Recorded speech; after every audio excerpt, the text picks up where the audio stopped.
समन्ता चक्रवालेषु अत्र गच्छन्तु देवता सद्धम्मं मुनिराजंस सुनन्तु सगमुखदं धम्मश्रवण कालो अयं बदन्ता धम्मश्रवण कालो अयं बदन्ता धम्मश्रवण कालो अयं बदन्ता दस भगवतो वरतो सम्मा सम्बुद्धस्स नमो तस् भगवतो वरतो सम्मा सम्बुद्धस्स नमो तस् भगवतो वरतो सम्मा सम्बुद्धस्स අර්ධාවන්ත වාසනාවන්ත පින්නතුනි පින්නතියනි ධර්ම දේශනාව පවත්වන්න බලාපොරොත්තු වන්නේ භාවනා යෝගීන්ට දෙවිවරු පිහිට වෙන ආකාරය පිළිබඳවයි.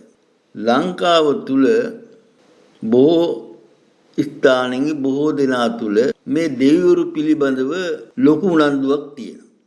ඒකට එක හේතුවක් තමයි බුදු සමය දේව නිර්මාණවාදයක් පිළිගත්තේ නැතත් සමය තුල විවිධ දේවරුන් පිළිබඳ කතා බහ තියෙනවා සූත්‍ර දේශනාව. භාග්‍යවතුන් වහන්සේ නිතරම දේවරුන්ට ධර්ම දේශනා කරලා තියෙනවා. දේවරු ප්‍රශ්න අහලා තියෙනවා. ඒවට උත්තර දීලා තියෙනවා. ඔය මහා මංගල සූත්‍රය දේශනා කරේ දේවරු විසින් මංගල කාරණා කවරේද කියලා භාග්‍යවතුන් වහන්සේගෙන් විමසුවා. ඒ වගේම භික්ෂු භික්ෂුණී උපාසක උපාසිකාවන්ට සිදුවන යම් කරදර වලින් මිදෙන්න ආටානාටි සූත්‍රයේ දේශනා කිරීම සුදුසුයි කියලා භාග්‍යවතුන් වහන්සේට ඉදිරිපත් කළෙත් මෙස්සවනේ මහරජා දෙවි කෙනෙක් වරම් දෙවි කෙනෙක්. ඒ වගේ තව බොහෝ ස්ථානවල භාග්‍යවතුන් වහන්සේම ප්‍රකාශ කරලා තියෙනවා දෙවිවරු මට මෙහෙම සඳහන්. ප්‍රථමයෙන්ම භික්ෂුවක් මෛතුන ධර්මයේ යෙදුණා. ඒ පිළිබඳ දුක දීර්ඝ කතා කරන්න බෑ. යා මේ අසම්බර කොමට හැසිරිච්ච ගන්නේ මේ තමන්ගේ දෙමාපියෝ ඇඹිනිය එක්කලා ඇවිදින් පුතේ දැන් උඹත් අපිට නැති වුණා අපි පරම්පරාව මෙතකින් ඉවර වෙනවා. ඒ හින්දා අපිට දරුවෙක් දෙන්න කියලා ඉල්ලීමක් කරා. මේ භික්ෂුව ඒක පිළිගත්තා. නමුත් ඒ වෙලාවේ දෙවි කෙනෙක් දැක්කා මේක. දැකලා භාග්‍යවතුන් වහන්සේට සැලකලා. භාග්‍යවතුන් වහන්සේ භික්ෂුවගෙන් ඇහුවා. භික්ෂුව ඒක එහෙමයි කියලා පිළිගත්තා. ඊට පස්සේ තමයි කවර ආකාරයේ හෝ මෛත්‍රීමය ධර්මයේ දීම භික්ෂුවට තහනම් කියලා ශික්ෂාපදයක් පැනීම. ඒක පරාජිකාවට අයිති වෙනවා. සතර පරාජිකාවට. ඒ වගේම භාග්‍යවතුන් වහන්සේට ප්‍රථමයෙන් ධර්ම දේශනා කරන්න කියලා ආරාධනා කරේ. මේ විදිහේ බොහෝ කතා දෙවිවරු පිළිබඳව තියෙනවා. දේවතා සංයුක්ති දිගින් දිගටම දක්වලා තියෙනවා. මේ නිසාම ලංකාව තුල දෙවිවරු පිළිබඳව සංකල්පයන් වර්ධනය වෙලා තියෙනවා. නමුත් මෙහිදී මේ දෙවිවරු පිළිබඳව අද වර්තමාන තත්ත්වය වෙනකොට විවිධ විපරීත අදහස් ඉදිරිපත් වෙලා තියෙනවා. දේව බලයෙන් සාතර කියනවා, දේව බලයෙන් සුවපත් කරනවා, ආවල් මෑණියෝ ආවල් කෙනා කියලා විශාල ප්‍රචාරයක් දාගෙන දිව්‍යමය සුවපත් කිරීම කරනවා. මෙව සියල්ලම දෙවිවරුන්ගේ උදව්වෙන් කරන විදිහ තමයි පෙන්වන්නේ. නමුත් පින්නතුනි ඇත්ත තත්ත්වේ නම් මේ දෙවිවරු නෙමෙයි මෙවට පිට වෙන්නේ ඊට පහළ ඉන්න ආත්මයක්. හැබැයි දෙවිවරු නෙමෙයි. ඔය ගෑනුන් ගෑනකවල් වල රින්ගන්නේ දෙවිවරු. නමුත් මේ අය තමයි අද ලංකාවේ බොහොම ප්‍රසිද්ධියටපත් වෙලා තියෙන්නේ. පහළ ආත්මයන්ගෙන් ගේ සම්බන්ධතාවයන් උඩ තමයි ඔය අනාවැකි කියන්නේ. මේ භික්ෂුන් වහන්සේලා තියෙන අනාවැකි කියන. අනාවැකි කියන්න පුළුවන් දෙයක්. අනාවැකි කියන්න නම් යම් භික්ෂුවක් හතරවෙනි ධ්‍යානයටපත් වෙන්න ඕනේ. පත් වෙලා 이르දිපාද වඩන්න ඕනේ වසර දෙකක්වත්. අන්න එහෙම වඩපු කෙනාට ත්‍රිකාල ඥානය ලැබෙනවා. ත්‍රිකාල ඥානය කියන අතීතයේ වර්තමාන අනාගතයේ පිළිබඳව සම්බන්ධ වූ ඥානය. අන්නේ ඥානය තුලින් කෙනෙකුට අනාගත වාක්‍යයක් කියන්න පුළුවන්. මේ විදිහට භාගතුන් වහන්සේ රහතන් වහන්සේලා අනාගතයේ බැල ප්‍රකාශ කරපු අවස්ථා ගොඩක් තියෙනවා. ධර්ම. නමුත් අද මෙව කරන්නේ පහළ ආත්මයන් ප්‍රේත ලෝකේ වායේ ඉන්න කට්ටිය එකතු කරගෙන තමන්ගේ නිමිගේ ඥාතීන් ඇඟට අරගෙන මේවා දේව බාහිත වශයෙන් පෙන්වනවා. මිනිස්සු රැවටෙනවා. මෙන්න මේ නිසාද දෙවිවරු සමච්චලීටපත් වෙලා තියෙනවා. මේ වැරදි උත්සාහයන් නිසා. ඒ නිසා අද බෞද්ධයින්ට අවශ්‍ය වෙනවා හැබැයි දూరు කවුද? දෙවිවරු නොවන අය කවුද? ඊට පහළ භූතාත්ම කවුද කියන එක තේරුම් ගන්න.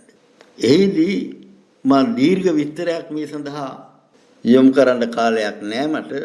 කෙටියෙන් කියනවා දෙවිවරු ප්‍රධාන වශයෙන් කොටස් දෙකක් තියෙනවා. සම්මා දෘෂ්ටික දෙවිවරු සහ අනිකුත් දෙවිවරු. මේ සම්මා දෘෂ්ටික දෙවිවරු කියන්නේ භාග්‍යවතුන් වහන්සේ සරණ ගිහිල්ලා ධර්මයේ සරණ ගිහිල්ලා සංඝ රත්නයේ සරණ ගිහිල්ලා ඉන්න එවාගේම හිත දියුණු කරගත්තු දෙවිවරු. භාග්‍යවතුන් වහන්සේ දැකපු උන්වහන්සේගෙන් බණ අහපු පටිපදාවේ නියලුණු දෙවිවරු අදත් ඉන්නවා. භාවනා යෝගීන්ට උදව් කරනවා. ඒ දීර්ඝායස තියෙන දෙවිවරු. තව කොටසක් ඉන්නවා භාග්‍යවතුන් වහන්සේ වැඩ හිටපු කාලේ ධ්‍යාන වඩපු අය. පළවෙනි ධ්‍යානෙටපත් උනත් එයා කල්පයක් ආයුෂ ඇතුව බ්‍රහ්ම පාරිසජ්‍ය උපදිනවා.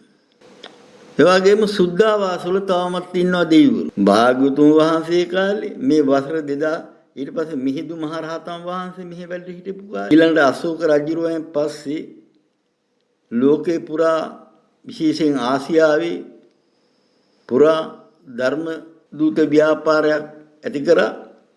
ඒ රටවලත් රහතන් වහන්සේලා ඇති වුණා මුල් කාලේ. පස්සේ තමයි ඔය මහායාන කැඩිලා ගියේ. ධ්‍යාන වඩපු අය හිටියා ලක්ෂ ගණනක්. ලංකාවෙත් හිටියා. ඒ අය දර අනාගාමී උත්තමියෝ මේ සියලු දෙනාම තවමත් බ්‍රහ්මතලවල ඉන්නවා. බ්‍රහ්ම ලෝකික ආයුෂ කල්ප ගානින් කි. එතකොට භාග්‍යවතුන් වහන්සේ පිරිනිවන් පාලා ගත වුණේ වසර 2600කට ආසන්න කාලයක්. එහෙමනම් දිව්‍ය ලෝක ඕපපාතික උප්පත්තිය ලැබපු හැටියෙම බ්‍රහ්මකායික දෙවිවරු බෞද්ධ දෙවිවරු විශ්වයේ ඉන්නවා. සුද්ධාවාස වල ඉන්නවා. ඒ විතරක් නෙමෙයි. සෝතාපන්නයි ලක්ෂ ගාණක් එදා මෙදා බිහි වුණා. ඒ සෝතාපන්න ශ්‍රාවකයෝ බොහෝ දෙනෙක් දිව්‍ය ලෝකවල ඉන්නවා. දිව්‍ය ලෝකවල දෙවිවරු වශයෙන්. එයාගෙත් ආයුෂ බොහොමයක්. ඒක දෙවි කෙනෙක්වත් භාග්‍යතුන් වහන්සේ පිරිනවම් පාලා දැනට අවුරුදු 2600යි. මේ 2600 යන්න කලින් චුත වුණේ නැහැ. බ්‍රහ්ම ලෝකකින් දිව්‍ය ලෝකකින්. එහෙමනම් දිව්‍ය ලෝක බ්‍රහ්ම ලෝක පිරලා තියෙන්නේ කාගෙන්ද? බෞද්ධ දෙවිවරුන්ගෙන්. වැඩි හරියක්. තව දෙවිවරුත් ඉන්නවා. Hindu ආගම අදහපු අයගේ ධ්‍යාන වඩපු අයගේ දිව්‍ය ලෝක බ්‍රහ්ම ලෝකට ගිය දෙවිවරුත් ඉන්නවා. නමුත් ඒ අය ඒ බ්‍රහ්ම ලෝක වලට ගියයින් පස්සේ මෙහිදී තියෙන අර ආගම් ભેදේ නැහැ. දෙගොල්ල සුහදව නිවන් මඟ යන. මේ විදිය බලපුවාම දෙවිවරු විශාල පිරිසක් මාර්ගඵලලාභීන් ඉන්නවා. අද ලෝකේ පුරා මාර්ගඵලලාභීන් බොහොම අඩුයි. ඉන්නවනම් ඉන්න ඕන රටක්නේ ලංකාව. ලංකාවේ තත්ත්වය මේ සැවොම දන්නවාද? පැවිදි වෙලා මාර්ගඵලයක් ගන්නවා තියා මහානකුමත් හිතේ තියෙන ඉන්න ටික දෙනයි. කොටසක් දේශපාලනය කරනවා. කොටසක් දුරුකම් කරනවා. කොටසක් ව්‍යාපාර කරනවා. කොටසක් ඉගෙන ගන්නවා විශ්වවිද්‍යාල යනවා. විවිධ නිර්මාණ ඉදි කරනවා ලාභ ගන්නවා. මේ ආර්ය අෂ්ටාංග මාර්ගයේ තුල නිවන කරා යන පිරිස බොහොම අඩු වෙලා. මුලදී කිව්වා වනගත ආරණ්‍ය සේනාසන වල ඉන්නේ නිවන් මාර්ග යන කියලා නෑ. එහෙම දෙයක් නෑ. ඒ වනගත ආරණ්‍ය සෙනාසන වලත් වැඩි හරියක් ඉන්නේ මිත්‍යා දෘෂ්ටියටපත් වෙච්ච බෞද්ධයෝ. නිසි ලෙස ආර්ය අෂ්ටාංගික මාර්ගයේ තීරුම් අරන්නේ. සීල සමාධි ප්‍රඥා කීපට ප්‍රඥා සීල සමාධි කියනවා. ආර්ය අෂ්ටාංග මාර්ගයේ අවසානයේ පළවෙනි දෙවෙනි තුන්වෙනි හතරවෙනි ධ්‍යානයටපත් වීම කියලා පැහැදිලිවම කියලා තියෙන දේ විකෘති කරලා ක්ෂණික සමාධියක් ගැන කතා කරනවා. විදර්ශනා සමාධියක් ගැන කතා කරනවා. මේ සම්මා වායාම කියන එක විග්‍රහ කරන්නේ ඒක සතර සම්‍යක් ප්‍රදාන වීරිය කියලා කෙටියෙන් කියනවා. කුසල් ඉපදවීම අකුසල ප්‍රහීන කිරීම කියලා. නෑ එතනදී කෙරෙන්න ඕනේ පළඟ බැඳගෙන භාවනා කරලා ධ්‍යාන උපදවා ගැනීමයි. සම්මා වායාම.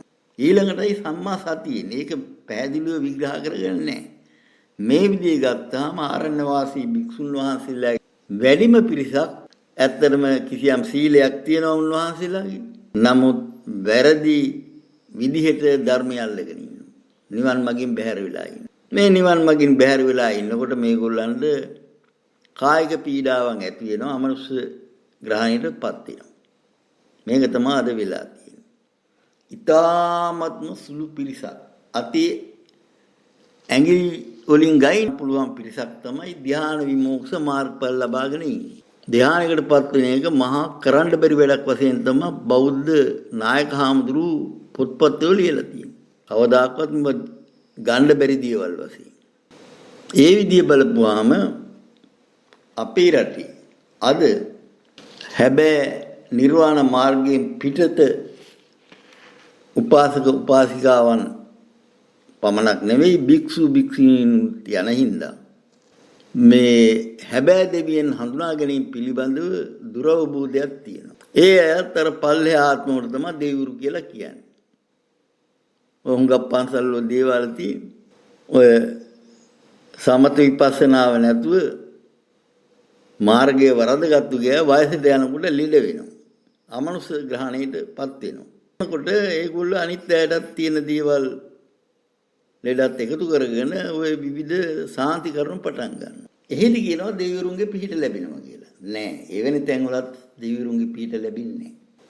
මේ විදිහ බලපුවාම කාටද දෙවිවරුන්ගේ පිහිට ලැබෙන්නේ?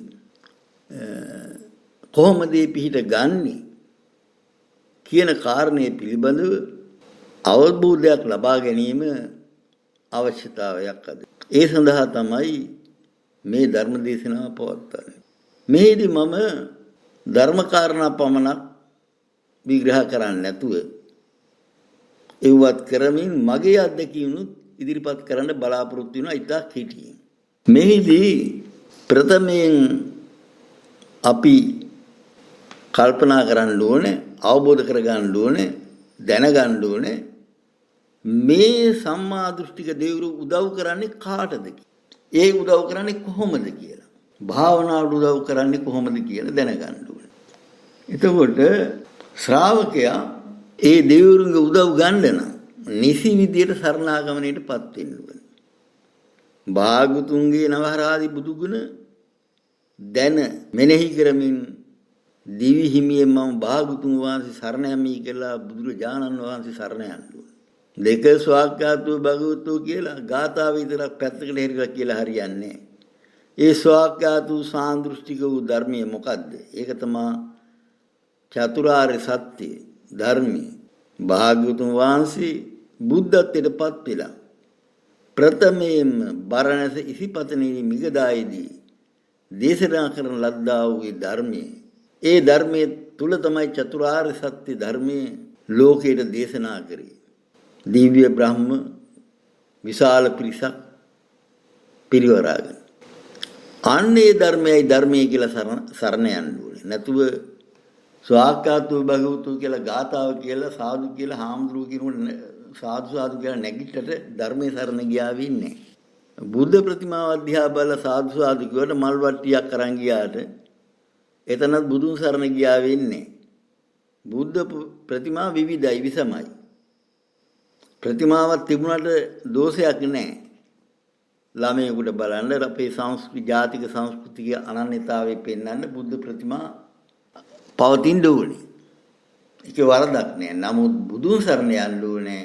ප්‍රතිමාව දිහා බලන්නේ බුදු ගුණ නවයේ දිහා බලලයි. නැත්තම් බුදුන් සරණ යාමක් වෙන්නේ. ආන් ඒ විදිහට හරි විදිහට බුදුන් සරණ යන්න. හරි විදිහට ධර්මයේ සරණ යන්න. ඊළඟට සංඝ රත්නය.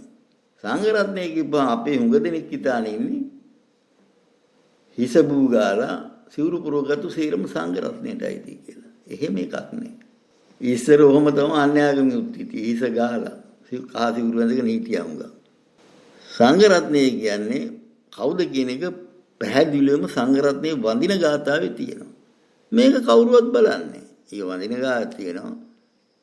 චත්තාරේ පුරුෂ යුගානි අට්ඨපුරිස පුද්ගලෝ ඒස භගවතෝ ශාවක සංඝෝ කියලා. සංඝ රත්නය කියන්නේ කවුද? සෝවාන් සකෘදාගාමි අනාගාමි අරහත් කියන මාර්ගස්ත පලස්ත ඒ යුගල හතරේ ඉන්න පුරුෂ පුද්ගලයෝ 8 දෙනා.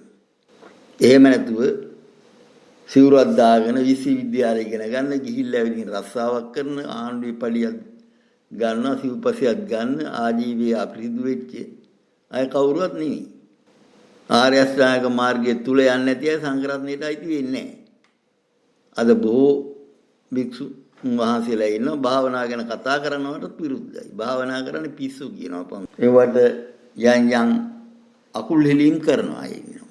වැඩි හරියක්. පංගුව භාවනාව ගැන කතා කරනවා නමුත් තමන් භාවනා කරලා නැහැ. එයාත් ආර්ය භාවයටපත් වෙලා නැහැ. භාගතුන් වහන්සේ දේශනා කරලා තියෙන බොහෝ ධර්ම ඉගෙන ගත්තා. අනුන්ට දේශනා කරනවා නමුත් තමන් ඒ ප්‍රතිපදාවේ යන්නේ නැත්නම් එයා හරක් බලන ගොපල්ලෙකුට සමාන කරනවා. ඒතකොට අද බණ කියන අයගෙන් වැඩි හරියක් මේ ගොපල්ලෝ. බණ ඉගෙනගෙන මොනවා හරි කියනවා මිසක් ඒගොල්ලෝ ප්‍රතිපදාවේ යන්නේ අඩු ගන්න පළක බඳලා ඉඳ ගන්නවත් පුරුදු වෙන්නේ. මම මේ මෑතකක් දැක්කා එක්තරා අභිධර්ම ගුරුවරයෙක් අසපුවක ආරාමික වට්ටියම වාගේ ඉඳගෙන මේ අභිධර්මයේ දේශනා කරනවා නිවන් මඟ ගැන කතා කරනවා. මොකද මේ සමාධි සම්පත්තිනික සීලයක්වත් නැහැ. යා සෝතාපන්න වෙලත් නැහැ. මෙන්න මේ தත්ත්වයක් තියෙනවා.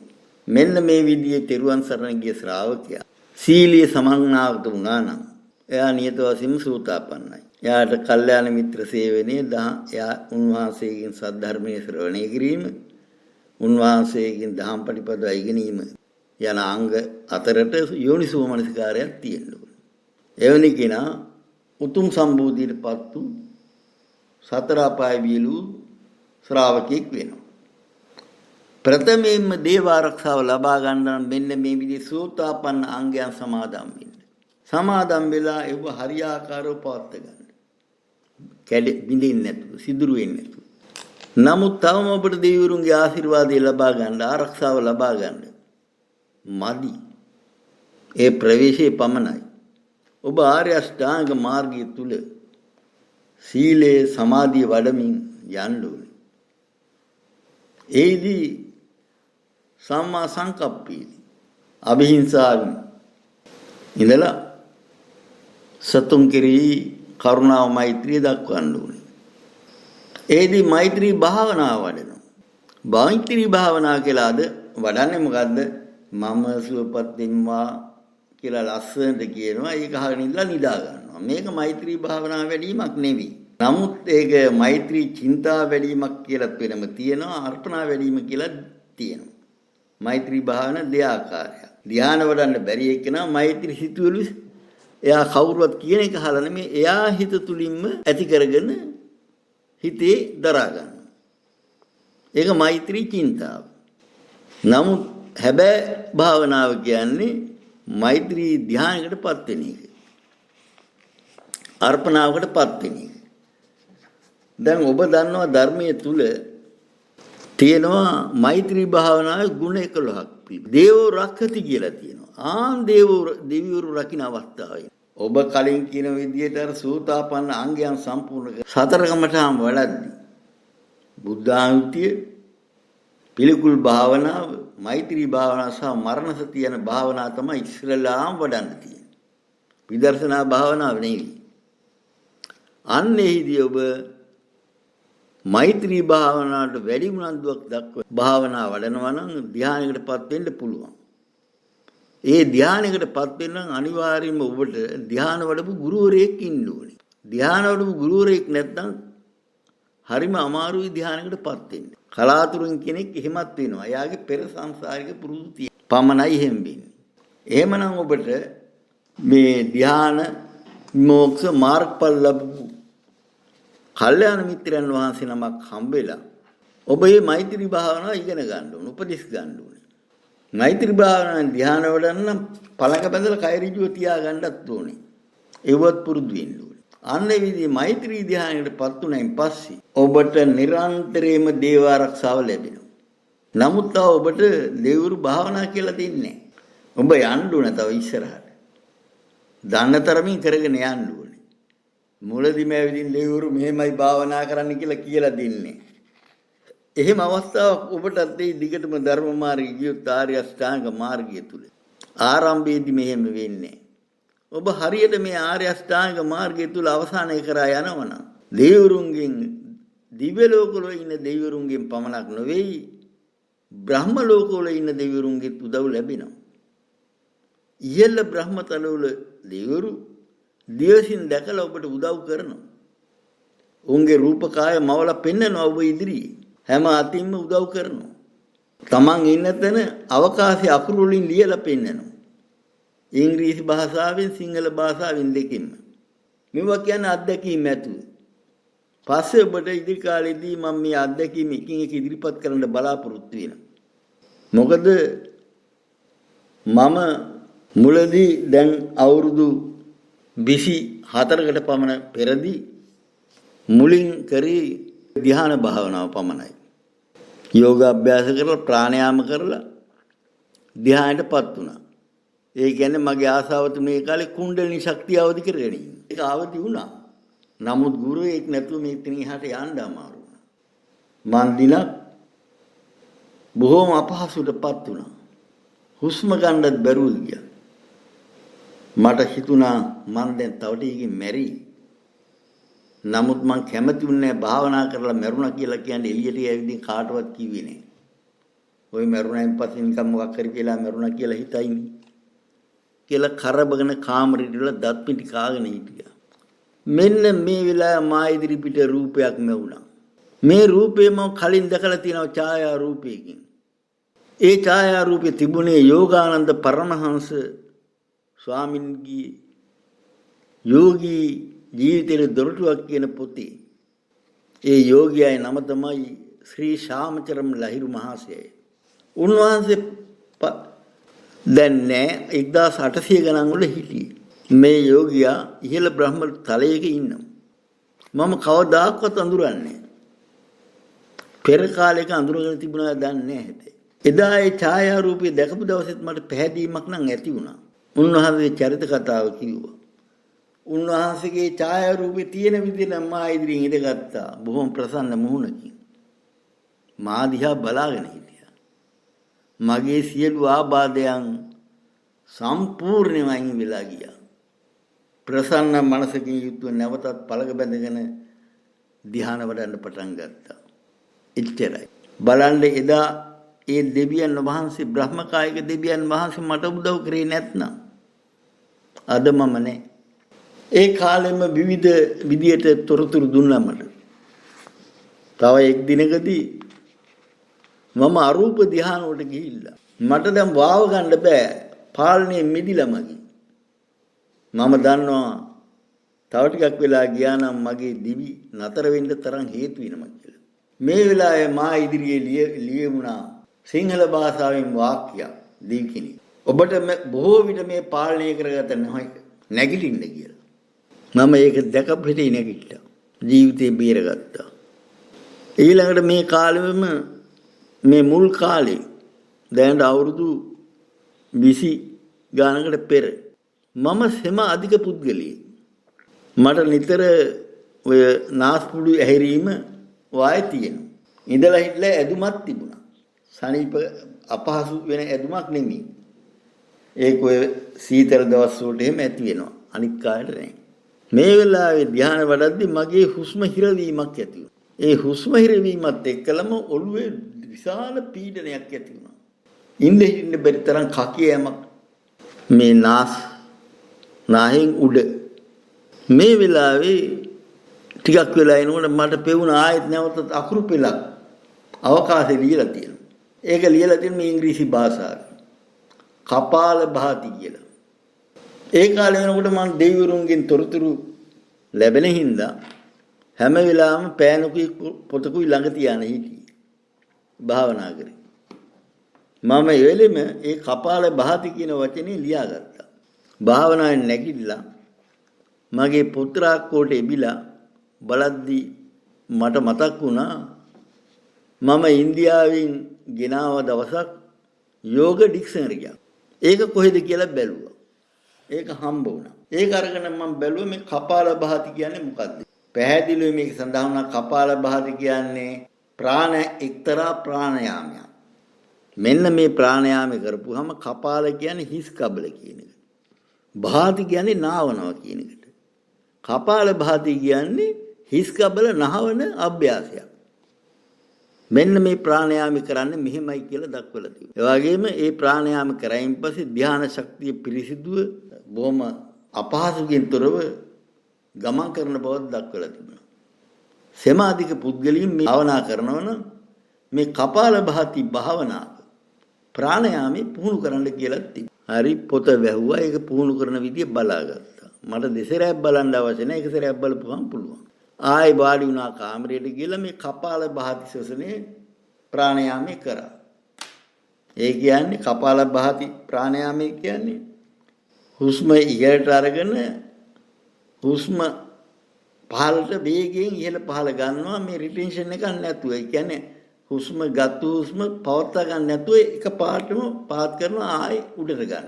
දැන් මේ පිළිබඳ දීර්ඝ විස්තරයක් කරන්න වෙලාවක් නැහැ. මේක කරලා මට ලොකු සැනසුම් ගතියක් ආවා හිසට. දෙවෙනි වටේත් කරා. තවත් හොඳ වුණා තුන් වැඩිය කරා. කරාන් පස්සේ බොහොම ප්‍රසන්න ගතියක් අර තිබුණු ආබාධ සියල්ලම සුවපත් වුණා. මං දැඩි සමාධියටපත් වුණා. ඉහළ ධ්‍යානයකටපත් වුණා. කවුද මේක කරේ? දෙවි කෙනෙක් තමයි මා ඉදිරිය අරක ලිව්වේ. මම දන්නේ නැහැ මොන දියන් ලිබ්බද කියලා.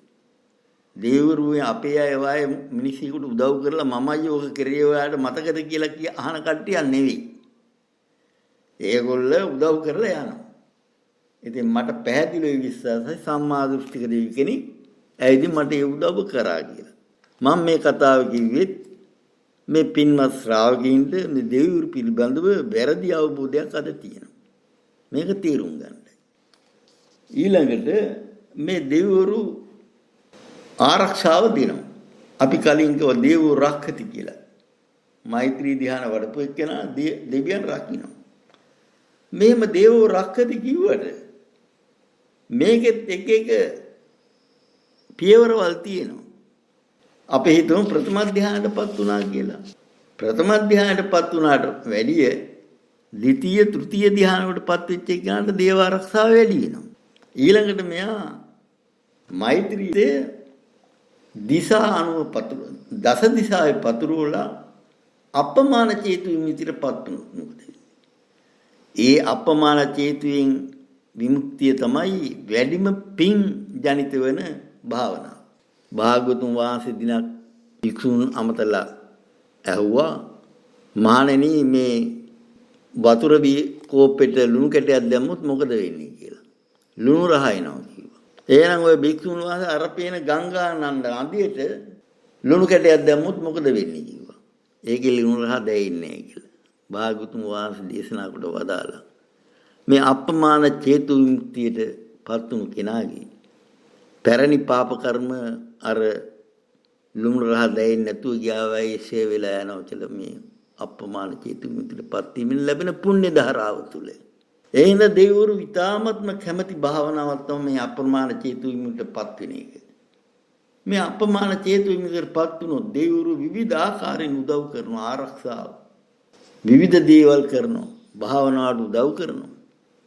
එතන ඉඳලා නිවන දක්වාම උදව් කරනවා.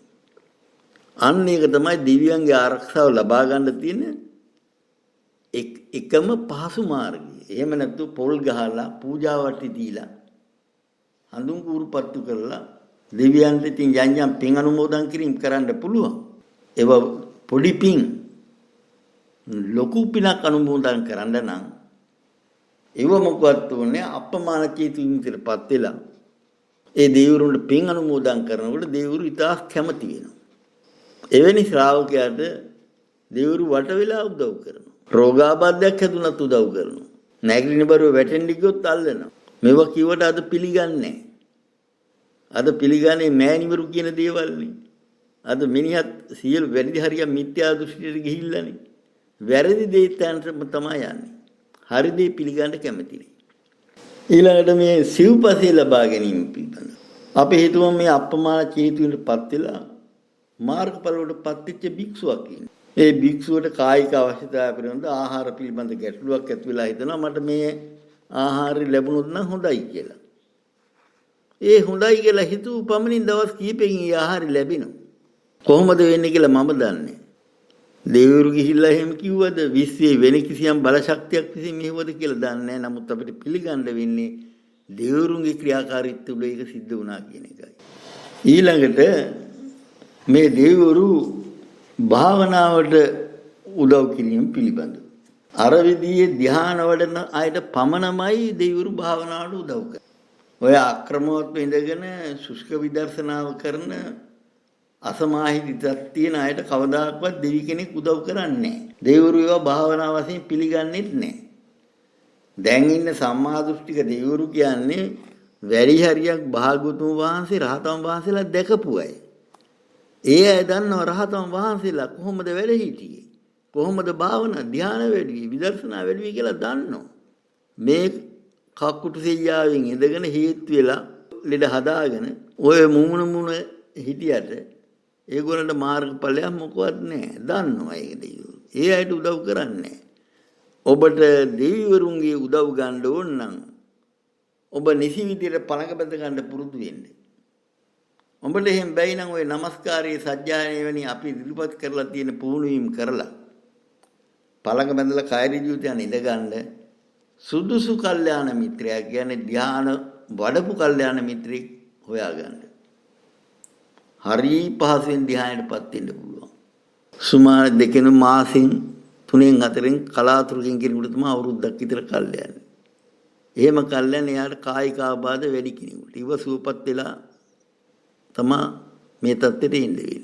අන්න එතන ඉඳලා ඔබට දේව ආරක්ෂාව ලබා ගන්න පුළුවන්. නමුත් ධ්‍යානයටපත් වුණා කියලා පළවෙනි ධ්‍යානයටපත් වුණා කියලා ධ්‍යානෙ තියාන ඔය සීලේ යන්යන් අඩුපාඩුකම් තිබුණොත් ඒ දෙවිවරු පිට වෙන්නේ. ඔබ දැඩි වීරිය ඇතුව සර්ධාවෙන් යුතුව මාර්ගය යන්න ඕනේ. ඒ ධ්‍යාන උඩට යන්න කියලා වෙන කරන්න දෙයක් නැහැ. ඔබේ සීලය වැඩි වෙනකොට ඔබේ ධර්ම අවබෝධය වැඩි වෙනකොට ඔබේ නීවරණ ධර්මයන් ටිකින් ටික ප්‍රහීන වෙලා යනකොට මේ ධ්‍යාන ටිකින් ටික උඩට යනවා. උෂ්ණත්වය වැඩි වෙනකොට රසදියකද උඩට යනවා. අඩු වෙනකොට පල්ලෙහාට යනවා. ඒ වගේ. ඊළඟට මේදී තවත් කාරණයක් මතුවෙනවා. ඔය යන්යා මෑණිබරු ඔය දේවාල අරවා මෙව ගොඩ ගිජ්ජි ඉල්ලගෙන පාට ඒ අය කියනවා දෙවිවරු කතා කරා හරි කියලා. ඒ පිළිබඳව මේ අපේ පින්වත් ශ්‍රාවකයින්ට පොඩි අවබෝධයක් ලබා දෙන්න ඕනේ. දෙවිවරු එක්කලා කතා කරන ක්‍රම කීපයක් තියෙනවා. ඒ ප්‍රධාන එක තමයි ඍජුවම දෙවිවරු අපි දන්න භාෂාවෙන් ප්‍රකාශ කරනවා. ඒක අහන්න ඕනේ. දෙවිවරු පේන්නත් ඉන්නවා. ඒක බලන්න පුරුදු වෙන්න ඕනේ. අඳුනේ නෙමෙයි. මේ පේන්නේ වෙන දේවල්. ඊළඟට මේ සඳහා භාවනා දෙකක් තියෙනවා. දෙවිවරුගෙන් දේ අහන්න නම් හතරවෙනි ධ්‍යානයටපත් වෙලා මේ බ්‍රහ්ම රන්දියේ හිස් මුදුනට හිත සංයමය කරන්න. එහෙම කරනකොට සිදුරක් වාගේ හැදිලා මේ ශ්වසන පද්ධතියට හාවෙන හදවතට. අන්න එතකොට දෙවිවරුන් පිළිබඳ දෙවිවරු කියන දේ ඇහෙන්න පටන් ගන්නවා. ඊළඟට මේ ආඥා චක්‍රයේ නල කෙලින් ටිකක් උඩින් සංයමය කරපුවාම ඒක මේ හිස පිහිපත සම්බන්ධ වෙනවා. එතන දීප්තිවන්ත බැබිලා දිවස් සමග දෙවිවරු දැකීමේ භාග්‍ය ඔබට ලැබෙනවා. මේක හරි අමාරුයි මේ කාලේ.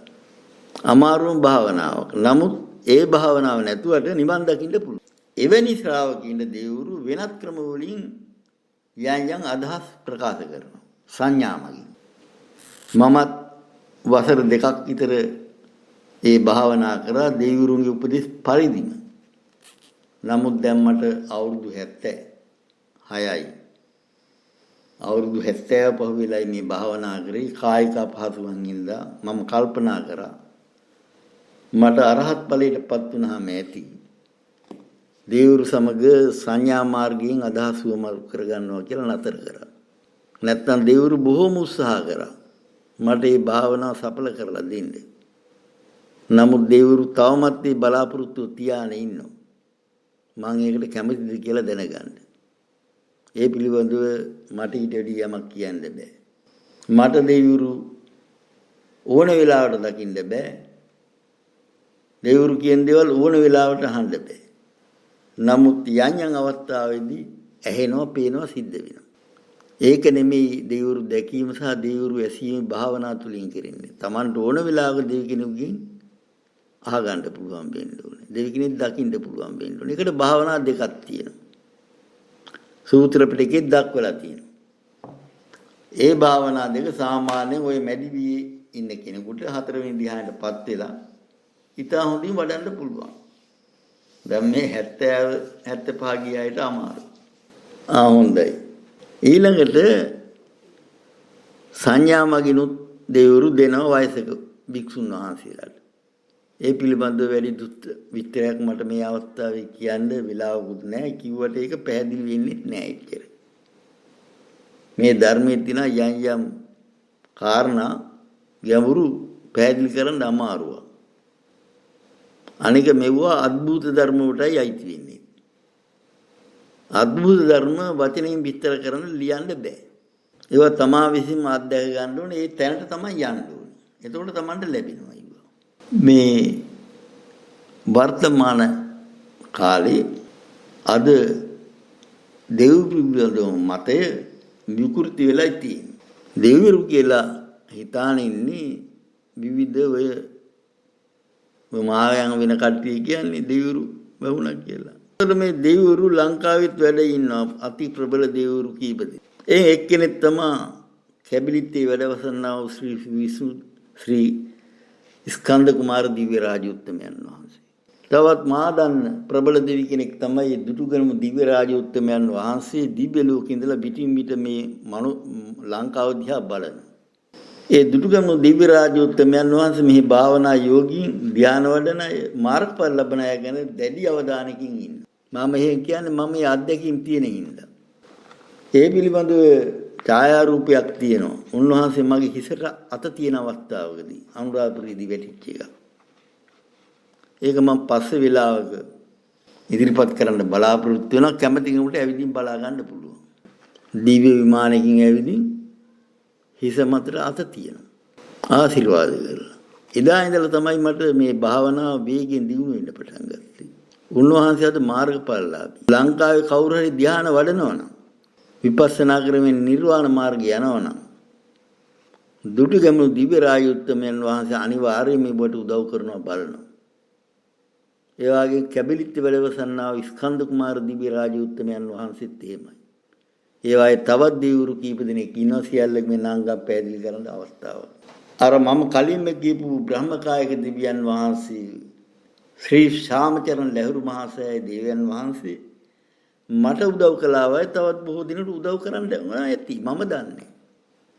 කිසිදු ආගම් ભેදයකින් තොරවයි උදව් කරන්නේ උන්වහන්සේ. උන්වහන්සේ ඉන්දියාවේ බරණැස හිටියේ මම ස්ථානයටත් ගිහිල්ලා තියෙන උන්වහන්සේ හිටපු තැනට පස්සේ අවුරුදු කීපයකට කලින් සියලුම ආගමින්ට උදව් කළා. උන්වහන්සේගේ ශිෂ්‍යයෝ මුස්ලිම් අයත් ඉඳලා තියෙනවා. හින්දු අයත් ඉඳලා තියෙනවා. යුරෝපීයනුත් ඉඳලා තියෙනවා. ඒ වගේම දැනුත් උන්වහන්සේ ලෝකේ කොතන හරි ධ්‍යාන වඩනවනම් බෞද්ධද නැද්ද කියලා බලන්නේ ඇවිදින් පිහිට වෙනවා. ඒ මන් දන්න එක දෙවි කෙනෙක් පමණයි. නමුත් ඔය වැනි දෙවිවරු තව බොහෝ පිරිසක් ඉන්න පුළුවන්. බ්‍රහ්ම ලෝකවල දිව්‍ය ලෝකවල. මම කිව්වේ අපි දන්න දෙවිවරු කීප දෙනෙක් ගැන පමණයි. ඒවා කිව්වේ මම අත්දැකීම් තුලින් උන්වහන්සේලාගෙන් පිහිටක් ලබාගෙනයි. ඒ අතර අපි නොදන්න තව බොහෝ දෙවිවරු ඇති. නැවතත් අර මුලින් දේශනා කරපු තැනට යන්න ඕනේ. භාගතුන් වහන්සේ වැඩ සිටි කාලේ ධ්‍යාන වඩපු අය, වෙනි මාර්ගඵලයටපත් වෙච්ච අය තාම බ්‍රහ්ම ලෝකවල ඉන්නවා.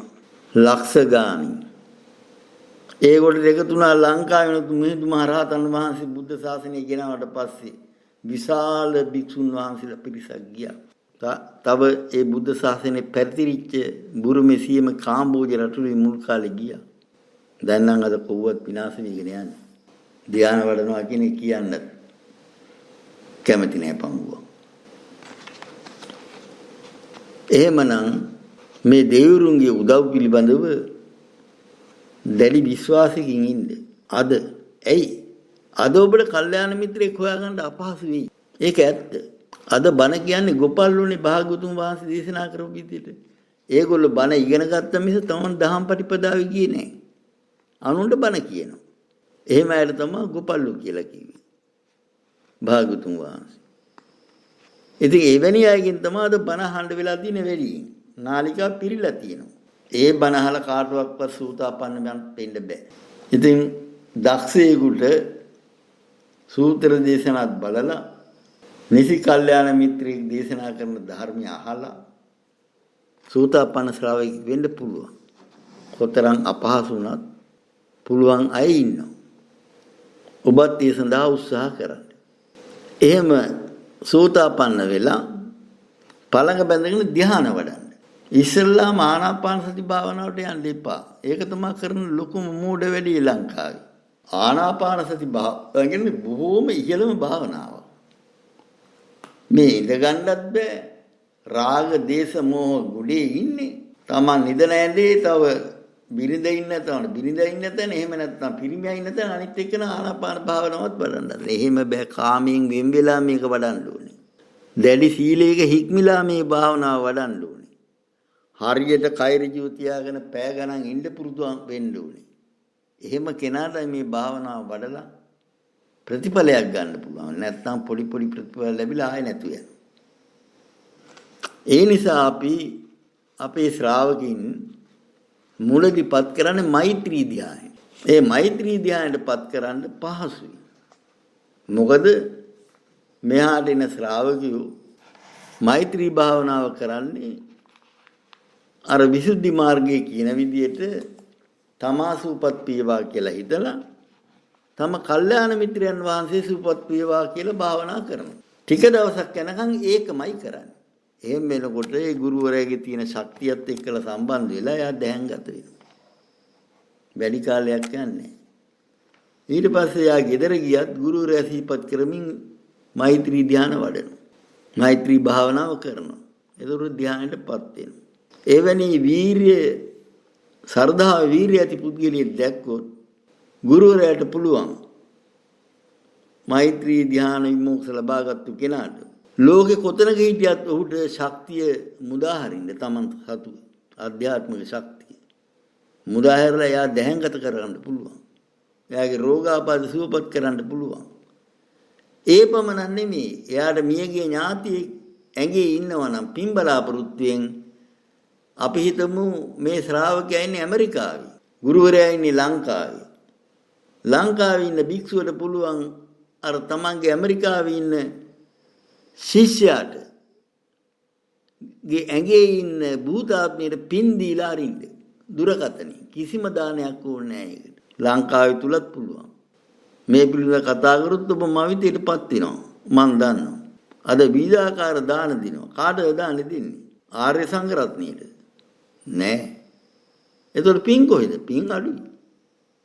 මේ ගෑයට ගන්න බෑ. මේ ගෑයට ලොකු පිනක් ඕන එතනින් අයින් වෙන්න. ලොකු පිනක් තියෙන කවුරු ළඟද? ආර්ය මහා සංඝ රත්නයද? එයා මයිත් අපමාචේතු මිත්‍රපත් වෙලා තියෙන කෙනෙක් නම් තමයි වඩාත් හොඳ. එයා අනුත්තර වූ පුණ්‍ය ක්ෂේත්‍රයක්. පින් කන්දක්. පින් නිදියක්. එවැනි භික්ෂුවකට පුළුවන් ලෝකේ ඕන තැනක ඉන්න ශ්‍රාවකයෙකුට දුරකථනයෙන් කතා කරලා විමසලා එයා අහගෙන ඉද්දී දුරකථනින් පින් අනුමෝදන් කරලා නිදහස් කරන්න පුළුවන්. මේවා මම කියන්නේ කරලා අත්දැකීම. විශාල පිරිසකට මම ඒ විදිහේ දුරකථනයෙන් පින් අනුමෝදන් කරා. නමුත් ලංකාවේ තුල දැන් ඒක කරන්නේ. හේතුව බණ ටිකක් අහන්නවත් ඉන්නේ. එතනින්ම හැංගිනවා. ඒගොල්ලන්ට පිනක් ඇති කරගන්න බණ ටිකක් අහගන්න ඉඳ අවස්ථාව දීලා තියෙනවා. දුරකථනයෙන් පින් අනුමෝදන් කරන්නේ එන්න බැරි තත්ත්වයටපත් වෙච්ච ශ්‍රාවකෙක් ඉන්නවනම් එයාට කරනවා. මෙන්න මේ ක්‍රියාවලියේදී මම හරියට දන්නේ සමහරවිට සම්මාදෘෂික දෙවිවරුත් උදව් කරනවා ඇති මට. ඒවා පිළිබඳව ස්ථිරව කියන්න බෑ. මහා රහතන් වහන්සේලාට එහෙම දෙවිවරු උදව් කරලා තියෙනවා. මේ දෙවිවරු පිළිබඳව මේ ධර්ම දේශනාව ශ්‍රවණ කිරීමෙන් ඔබට තේරුම් යන්න ඇති දේව ආරක්ෂාව ලබා ගන්න ඔබ කල යුත්තේ කුමක්ද කියලා. මොකද්ද කල යුත්තේ? නිසි ලෙස තෙරුවන් සරණ යන්න ඕනේ. පිළිම දිහා බලන්න සාදු සාදු කියලා නෙමෙයි. අපිව පැහැදිලි කරා වෙනත් ධර්ම දේශනාවල ඉතා පැහැදිලිව කරලා තියෙනවා. ආර්යකාන්ත සමාධි සම්පත්තියක සීලයේ පිහිටින්න ඕනේ. සිදුරු නැති, කැලැල් නැති, ලාප කැලැල් නැති. එයා ඊට පස්සේ කල්යාණ මිත්‍රයෙක් හොයාගන්න ඕන ධ්‍යාන වඩපු මාර්ගඵල ලැබු. එයාගෙන් සද්ධර්මයේ ශ්‍රවණය කරන්න විවිධ නාලිකාවල සද්ධර්මයේ කිරීම නතර කරලා తాවකාලික. ඊට පස්සේ උන්වහන්සේගෙන් ඉගෙන ගන්න දහම් පටිපදා භාවනා කරන්නේ. ඔබ තුල යෝනිසෝ මනසිකාරය තියෙන්න ඕන. අන්නේ විදිහට ඔබ ප්‍රතිපදාවට බැස්සොත්, ඒ කියන්නේ ප්‍රතිපදාවට කියන සෝතේට බහිනවා. සෝතාපන්න වෙනවා. එවැනි සෝතාපන්න ශ්‍රාවකයා සතර මට්ටම් බහුලව වඩනවා. වඩපු කෙනෙක්. ඒදී ඔබ මෛත්‍රී භාවනාව තෝරගන්න ධ්‍යාන භාවනාවක් වශයෙන්. මොකද පිළිකුල් භාවනාවෙන් ආධුනිකයට ධ්‍යානයක් වඩන්න බෑ. ඇසේ පුළුවන්. මුල් අවස්ථාවේදී. මරණ සතිය වැඩිමින් ධ්‍යානයක් වඩන්නත් බෑ. බුද්ධ සතිය වැඩිමින් ධ්‍යානයක් වඩන්නත් බෑ. නමුත් මෙතන පැහැදිලිව ධ්‍යාන වඩන භාවනාවක් තියෙන මෛත්‍රී භාවනාව. ඒ මෛත්‍රී භාවනාව වඩන්න නිසි විදිහට පළඟ බඳ ගන්න ඉස්සෙල්ලා පුරුදු වෙන්න. ඒ සඳහා ඔබට අවශ්‍ය නම් අපි ඉදිරිපත් කරන নমස්කාර සජ්ජායන ක්‍රම අනුගමනය කරලා ඔබේ රෝගාබාධ සුවපත් කරගෙන ඔබට පළඟ බඳගෙන ඉන්න පුළුවන්. ඒ සඳහා උපදෙස් අපි දෙනවා.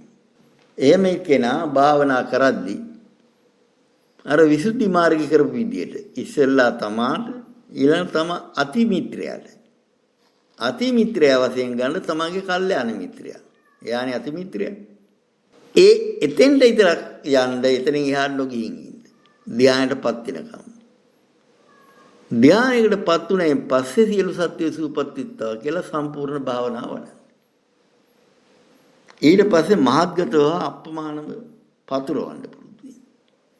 පතුර වෙලා අවසානයේදී අප්‍රමාණ චේතු විමුක්තියටපත් වෙන්නේ. අප්‍රමාණ චේතු විමුක්තියටපත් වුණා නම් එයා නිවනට සමීපෙම ඉන්න කෙනෙක්. අන්න ඒ කාලෙදී දෘෂ්ටි විසුද්ධියටපත් වෙන්න, කාංකා විතරන විසුද්ධියටපත් වෙන්න සතර සති ආනාපාන භාවනාව ඇතුළු සතර සතිපට්ඨාන භාවනාව දිගටම වඩන ශ්‍රාවකයා. හතරවෙනි ධ්‍යානයටපත් වෙන. සම්මා සමාධියටපත් වෙන. එතන ඉඳලා විමෝක්ෂ මුඛ ඇති කර ගන්න ඕනේ. ඒ අවසාන කාලේ.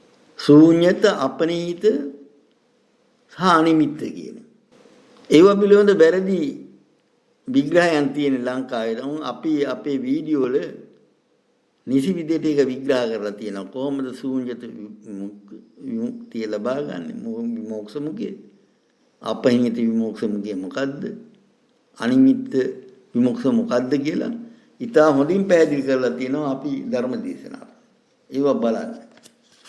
අන්න ඒ වැඩුවෙන් පස්සේ දැන් මොකද කරන්න තියෙන්නේ? නිවන වලදන එකයි. ඉස්සල්ලාම සෝවාන් ඵලයටපත් වෙන්න. සෝවාන් ඵලයටපත් වෙන්න කොහොමද උපදෙස්? දැන් අද ලංකාවේ ගුරුවරයෙක් නැහැ. හරියට. කලාතුරකින් ඉන්නේ. ඒ අය අඳුරන්නේ. එතකොට කොහොමද දැන් මම සෝවාන් ඵලයටපත් උනේ කොහොමද? මට ගුරුවරයෙක් නැතුව.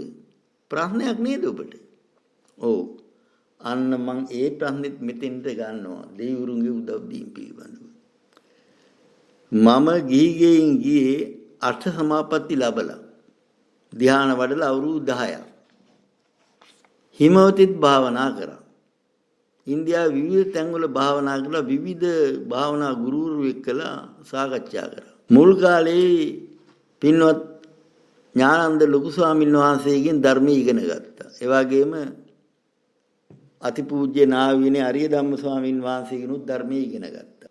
නමුත් ඒක තැනකවත් භාවනා විද්‍යාවක් හරියට තිබුණ නැති හින්දා ධර්මයේ ඉගෙන මගේ කැමැත්තට භාවනා කරගෙන ආවා. ධ්‍යාන වඩා. ඒදි මං හිමවතට විවිධ තැන් වලට ගිහිල්ලා යන් දේවල් ඉගෙන ගත්තා. ඒ සේරම කරලා එදින් තමයි මම පැවිදි වුණේ. ලංකා ඉතිහාසයේ එවැනි පැවිද්දක් ලැබුණා නම් ඒ විශේෂ පැවිද්ද මම ලබා ගත්තා. පැවිදිලා මම පැවිදි කර උපාධ්‍යයන් වහන්සේගේ ඉල්ලීම උඩ ටික කාලයක් පන්සලක හිටියා. උන්වහන්සේගේ ඉල්ලීම උඩ. ඊට පස්සේ උන්වහන්සේගේ අවසර අරගෙන මම අනුරාධපුරේ තිසාවේට ගිහිල්ලා වෙනම කුටියක් හදාන ජීවත් වුණා අවුරුදු 6ක්. ඒ අවුරුදු 6ක් ඉඳලත් මට සෝවාන් ඵලයටපත් වෙන්න බැරිව ගියා. මම බලවත් දෙස කම්පාවටපත් වෙලා ඉදී අවසාන කාලේ. අවුරුදු 6ක් විතර යනකොට අනුරාධපුරේ අර මුලින් තිබුණු ආසාවත් අඩු වුණා. මොකද ඒව පිළිබඳව මට මේ අවස්ථාවේ කියන්න බෑ. මට ඉඩම් කෑල්ලකුත් හම්බුණා මේ කුරුණෑගල කිට්ටුව පූජා කරා මහත්තයෙක්. මම එතනට වෙදී පදිච්චි වුණා මේ ඉන්න තැන. මෙතන ඉඳත් මම බොහොම කල්පනා කරා. මං අපමාන චේතු විමුක්තියටපත් වෙලා තියෙනවා. හතරවෙනි ධ්‍යානයටපත් වෙලා තියෙනවා. පංච උපාදානස්කන්ධය අනිත්‍ය දුක්ඛ අනාත්ම වශයෙන් දිගින් දිගට ගැඹුරට මම විදර්ශනා කරලා තියෙනවා. විමෝක්ෂ මුඛ තුනක් ලැබලා තියෙනවා. තුනම ලැබලා තියෙනවා. මට ඒව ඕන මොහොතේ ගන්න පුළුවන්. මම වැරදි වැඩක් භික්ෂු ජීවිතේ වැරදි වැඩක් කරලම නැහැ. මට අමුතුවෙන් ඇවැත් දෙසන්ට කෙනෙකු අවශ්‍යත් නැහැ තනියම ඉන්නේ. මම මෙහෙම ඉන්න කාලේ මේ පිළිවෙල කතා කල්පනා කරමින් පහසු පුටුවක් තිබුණා මිදුලට වෙලා හිටියා. ඉස්සරහා වැවක් තියෙනවා ඒකේ හරි සුන්දරයි ඉතන ඈත ඉඳලා බලපුවාම මොනරුත් කෑ ගහන මම ඔය පිළිවෙල කල්පනාවෙන් නිමග්න වෙලා හිටියේ. ඉන්නකොට මට ශරීරයට අමුත්තක් දැනුණා. මට මේ කාලේ වෙනකොට මේ ළඟ ඉන්නේ දෙවි කෙනෙක් මේ රින වෙන කෙනෙක් කියලා තේරුම් ගැනීම ශක්තිය තිබුණ කම්පන තරංග වලින්. මේ වෙලාවේදී මේ කම්පන තරංග අනුව මට තේරුණා දෙවි කෙනෙක් දැන් ඉන්නවා බලවත් දෙවි කෙනෙක් මල් ළඟ. මම තවත් සාන්තව ඇස් පියාගත්තා. එතකොට මට පෙවුණ ඉස්සරහා කාටුන් එකක්. එක පාටම හරි ලස්සනට ඇඳලා තිබුණා. මිනිහුගේ රූපයක් ඔළුවේ ඇඳලා තිබුණා. ඒකේ නළල මැද තිතක් තියලා තිබුණා. ඒ තිතෙන් කෙලීම පොළවට සමාන්තරව ශක්තියක් ගිහිල්ලා ආපහු වෙනවා කියලා පෙන්නවා. ඒ ශක්තිය පිටිපස්සේ මේ උකුණු වල පැත්තට එනවා. ඊට පස්සේ නැවත ඉස්සරහට යනවා. ඇවිදින් නළලෙන් උඩට යනවා. අඟල් දෙකක් විතර. ගියන් පස්සේ එක දෙකට බෙදිලා යනවා. මම මේක පිළිබඳ කල්පනා කරා බොහෝ විට. මට දැන් තේරෙනවා සූතාපන්න ඵලයටපත් වෙන්න ඕනේ මෙහෙමයි කියලා. එකපාරට මේකට උත්සාහ කරේ නෑ මම. සමහර දෙවිවරු මට සම්ප්‍රේක්ෂණය කරන්න තියෙන මගේ මනසට. ඒකනේ මම හිතුවේ මේ සූතාපන්න වෙන ක්‍රමයයි ඵලයටපත් වෙන විදියයි කියලා. වෙන කවුරුවත් කිව්වේ නෑ. අත්දැකීමක් කලින් නෑ. ඊට පස්සේ මම ටිකක් විවේක අරගෙන ගිලම්පස එකක් එහෙම වළඳලා ඒ එළියේ නෙමෙයි මගේ කුටියේ උඩ භාවනා කරන තැනට ගිහිල්ලා මේකේ විදිහට භාවනාව පටන් ගත්තා. ඇත්තටම වැඩි වෙලා යන්න හම්බුනේ අර සෝවාන් ඵලයටපත් වුණා. පත් වෙලා මම දිවිරුන්ට පින් අනුමෝදන් කරා. මෙහෙම කරගෙන යනකොට මාස දෙකකට පස්සේ ඒක ඵලයටපත් වෙමින් විපස්සනා භාවනාව කරද්දී දෙවි කෙනෙක් ආයේ කතා කරනවා. මට ඇහෙනවා. ඒක අර දෙවියන් ඇසීමේ අර මං කලින් කියපු ක්‍රමයට නෙමෙයි වෙනත් ක්‍රමයකින්. ඇහෙනවත් මොකද දෙනවා ඒක. ඔය විදිහටම සකෘදාගාමී ඵලයටපත් කරවෙන්න කිව්වා. මම ඒ විදිහටම කරපුවා සකෘදාගාමී ඵලයටපත් වෙනකොට අර නරල ළඟින් නෙමෙයි තව පොඩ්ඩක් උඩින් යනවා. එච්චරයි. අර ඔළුවේ දෙපැත්තේ පිටිලා යන තව ටිකක් පල්ලෙහාට යනවා. ඊට වැඩිය ලොකු මේ ආධ්‍යාත්මික තත්ත්වයක් මට දැනෙන්න උනා. මෙහෙම කරන යද්දී තව ටික කාලෙකින් කිව්වා අනාගාමී ඵලයටපත් වෙන්න කියලා. ඒ විදිහටම. ඒතකොට තව උපදෙස් ලැබුණා. කවුද මේ දෙවි කෙනෙක් කරන්නේ? මම හිතනවා දුර්ගමන දිව්‍ය රාජ උත්තමයන් වහන්සේ උන්වහන්සේ විසින් එවලා දූතෙක් තමයි මේ කරේ කියලා. දැන් ඊට පස්සේ නරක කාලයක් ඇති වුණා ධර්ම ප්‍රචාරක වැඩ කරලා කියනවා මම ටිකක් බහැරට යන්න ගියා. ඒතවල ධර්ම ප්‍රචාරක වැඩ කරා. දැන් එතනම අවුරුදු දෙකක් තුනක්. ඊට පස්සේ මට අසනීපයක් ඇති වුණා විශ්වලාගත්තු ආශිර්වාදය. නැවතත් මං කුටියට වෙලා ඉඳන් කොහේවත් යන්නේ නැතුව භාවනා කරන්න පටන් ගත්තා. අන්නේ වෙලාවේ තමයි දෙවුරුන්ගේ ක්‍රියාකාරීත්වය වැඩි. මෙව මට මෙතනදි කියන්න බෑ, කියන්න ගියොත් විශාල කාලයක් යනවා. එතන ඉඳලා දෙවුරු විවිධාකාරයෙන් මට උදව් කරා. ඇතිවෙච්ච රෝගාබාධ සනීප කරා. මේ කණේ අමාරුවක් ඇති වුණා. ශ්‍රී ශාදමරන් ලහිරු මහසෑයස්තුමාගේ නම කියනකොට උන්වහන්සේ ඇවිදින් මේ කණේ අමාරු සුභකාර ආකාරී ඊටම විස්මයජනකයි. ඒ විදිහේ භාවනා කරගෙන ගිහිල්ලා අවසානයේදී මට පුළුවන් වුණා කීනා ಜಾති මූසිතම් බ්‍රහ්මචර්යං කතං කරණීයං නාපරං ඉත්තත්තායාති පජානාති කියලා ප්‍රකාශ කරගන්න උදානේ යනන්න. එතකොට මේ ගමනේදී මිනිස්සු උදව් කරා දෙන්නේ ප්‍රධානවද ඒ තමයි කිරිබත්ගොඩ ඥානානන්ද ලොකු ස්වාමීන් වහන්සේ. අනිත් ස්වාමීන් වහන්සේ තමයි නාවුවේනේ නායක ස්වාමීන් වහන්සේ. උන්වහන්සේ අද අපවත් වෙලා නැහැ. නමුත් මේ දෙන්නගේ මුලින් ධර්මයේ ඉගෙන ගත්තත් දහම් පටිපදාව යනකොට මට තේරුණා එතන ඒ තැන් වල ඉඳලා වැඩක් නැහැ.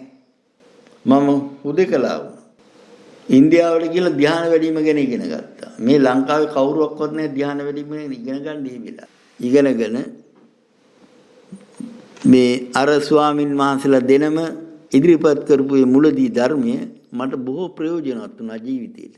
ඥානන්ද ස්වාමින් වහන්සේගෙන් තවත් ලැබුණු උදව්වක් තමයි මට සූත්‍ර පිටකේ කියවන්න පුරුදු වුණා. උන්වහන්සේ හැම වෙලාවෙම කියනවා මම 10 සැරයක් සූත්‍ර පිටකේ කියවලා දිනනවා කියලා. ඉතින් මමත් 3 සැරයක් කිව්වා. කේටි සටහන් දාන. අන්තිමේදී මම තෝරගත්ත සූත්‍ර දේශනා සුළු ප්‍රමාණයක්. ඒක විතරයි බැලුවේ. ඒ සේරම අවශ්‍ය නැහැ කියලා තීරණය. ධර්ම අවබෝධය ලැබී මෙතකින් සමාප්ත වුණා. ඊට පස්සේ භාවනා විපස්සනා භාවනා තුලින් ලැබුණු අවබෝධය තමයි අතරී දීවුරු වර්ගයේ විදිහට පුහුණු කරා. උපදෙස් දුන්නා ආරක්ෂා කරා. මම මේ කතාව කිව්වේ මේ ලංකාවේ සර්දාවන්ත බෞද්ධයින්ට ලොකු අත්දැකීමක් ලබා ගන්න. දෙවියන්ගේ පීඨ ගන්න යනවා කියලා වැරදි තැන් වලට තමයි යන්නේ. දෙවියන්ගේ පීඨ ලබා ගන්න ඕන නම් ඔබ කරන්න ඕනේ හරියට තෙරුවන් සරණ ගිහිල්ලා ආර්යකාන්ත සමාධි සම්පත්තියේ සීලී පිළිලා කල්යාණ මිත්‍රයන් වහන්සේ නමක් හොයාගන්න ධානය විමුක්ත මාර්ගඵල ලබා ගන්න. චත්තාරී පුරුෂ යුගාණී අටපිරිස පුද්ගලෝ වශයෙන් දක්වලා ඇති සංඝරත්නයන් කෙනෙක් තෝරගන්න. එහෙම නැතුව තමන් භාවනා කරනතු බණ කියා යන අයගෙන් කවදාකවත් ඔබට පිහිටක් ලැබෙන්නේ නැහැ. නමුත් ඒ අයගෙනුත් පොඩි ධර්ම කාරණා ඔබට දැනගන්න අවස්ථාව ලැබෙනවා. ඒක මදි. ඒක අක්‍රමවත්. අපහැදිලි. මේ නිවන් දකින්න සූත්‍ර දේශනා සියල්ලම කියවන්න ඕනෙත් නැහැ, අහන්න ඕනෙත් නැහැ. එදත් භාග්‍යවතුන් වහන්සේ වැඩ ඉන්න කාලේ සූත්‍ර දේශනා කීපයයි ඇහුවේ. බලන්න පස්වග මහණු සූත්‍ර දේශනා 10 ගානක් ඇහුවද? ධම්මචක්කපවත්තන සූත්‍රේ, අනාත්ම ලක්ෂණ සූත්‍රය ගැන සඳහන් තව ඉතින් භාග්‍යවතුන් වහන්සේ යයන් ධර්ම කාරණා පැහැදිලි කරන්න තියවාද අපි දන්නේ සූත්‍ර පිටකේ නැහැ. මොකද ආනන්ද හිමියන් හිටියේ නැහනේ. ඉතින් ඒවා එකතුම් නැහැ පස්සේ සූත්‍ර පිටකේට. එහෙම උපදේශ දෙන්න ඇති. ඒ අතරේ මම හිතන දෙයක් තමයි භාග්‍යවතුන් වහන්සේ තුල තිබුණා විස්මිත ආධ්‍යාත්මික ශක්තිය ආරෝපණය කරන්න දෙති අරහත් ඵලයටපත් වෙන්න මේගොල්ලන්ට කියලා. මොකද ඒකට ඒක සාක්ෂියක් තියෙනවා. තේරගතාව. මිගසිර රහතන් වහන්සේ කියලා තියෙනවා. වරක් භාග්‍යවතුන් වහන්සේ මා දෙස බලාගෙන හිටියා. මගේ සියලු කෙලෙස් දුරු වෙලා උතුම් අරහත් බවට පත් වුණා කියලා. එහෙමනම් එහෙම කරන්න පුළුවන් ක්‍රමයකුත් භාග්‍යවතුන් වහන්සේට තිබුණා. නමුත් ඒක කරානම් ධර්මයේ යටපත් වෙනින්ද ඒක කරේ නැහැ. නමුත් මුල් රහතන් වහන්සේලාට ඒකෙන් ටිකක් දුන්නද දන්නේ. ඒක ඉතින් කොහොමවත් කමක් නැහැ.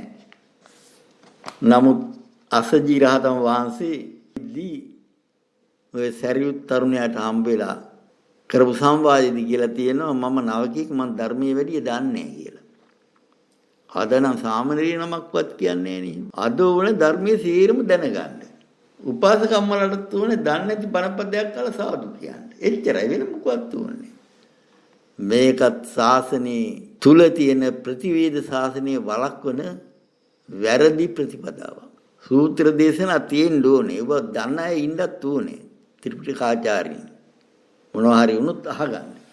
සියලු දෙනා මේ සියලුම සූත්‍ර කටපාඩම් කරගන්න ගියොත් එයාට නිවන් මඟ යන්න කාලයක් නැතු වෙනවා. ඊපස්සේ කරන්නේ කටපාඩම් කරගත්තු සූත්‍ර දේශනා ටික කියෝ ඒක වෙලදම් කරනවා. ලාභ සත්කාර කීර්ති ප්‍රශංසා ගන්න කියවනවා.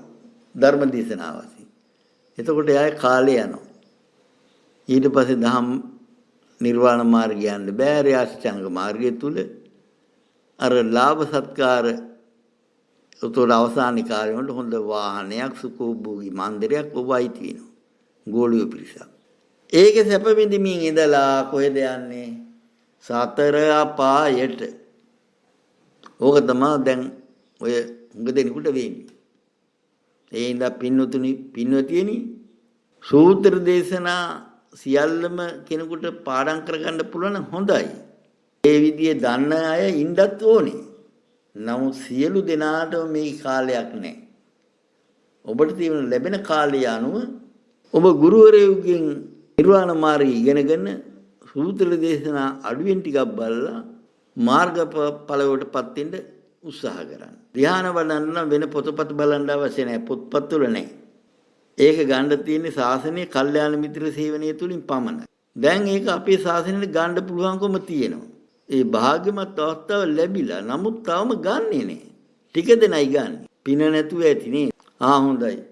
ඔබ තවදුරටත් මේ පිළිවෙඳ හිතලා කටයුතු කරන්න කියලා ඔබට කරුණාවෙන් ඉදිරිපත් කරමින් මේ කෙටි ධර්ම දේශනාව මෙතකින් සමාප්ත කරනවා. එත්තාවතාච අම්මේ සම්පදම් පුඤ්ඤ සම්පදං සබ්බේ දේවා අනුමෝදන්තු සබ්බ සම්පatti සිද්ධියා සබ්බේ භූතා අනුමෝදන්තු සබ්බ සම්පatti සිද්ධියා සබ්බේ සත්තා අනුමෝදන්තු සබ්බ සම්පatti සිද්ධියා